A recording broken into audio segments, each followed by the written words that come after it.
E ora si può partire con Cisterna che dà il via a questo match tra Rana Verona e Cisterna Volley. Darlan con la prima diagonale stretta, il primo punto per Verona. Verso Bayram che controlla bene la pipe di Bayram, Mosic difende, poi Keita, F. Bayram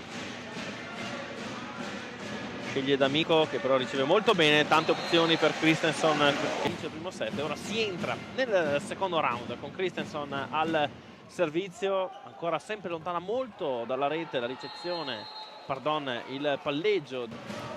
Black potente verso Keita, diventa una slash, un regalo per Lanza, 2-0 per Cisterna.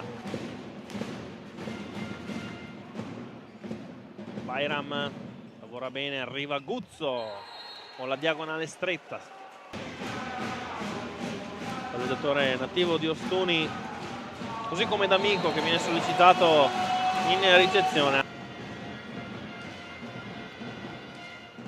Va verso Mosic che lavora bene, ancora arriva in pipe Rock Mosic. Platz lavora bene, Christensen primo tempo di Vitelli, tiene vivo il pallone Cisterna con qualche difficoltà. Lanza, muro di Verona per chiuderla qui per Cisterna. Pronto ad aprire questo terzo set. Lungo il servizio di Plak. Come abbiamo appena detto, insomma, Cisterna non sta servendo in maniera tale, insomma, da andare a sfruttare questo difetto nel roster giallo-blu. Il primo tempo intanto di Mazzone, mentre invece Fanizza va al servizio, riceve a due mani Keita, tocco del muro e punto per Verona. Mette giù Mosic,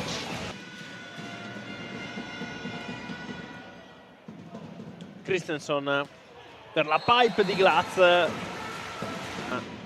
Christensen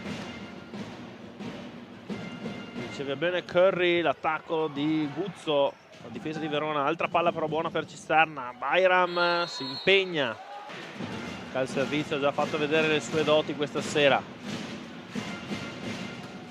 Potente Sani, la palla è in, non chiama video check Morato, vince Verona.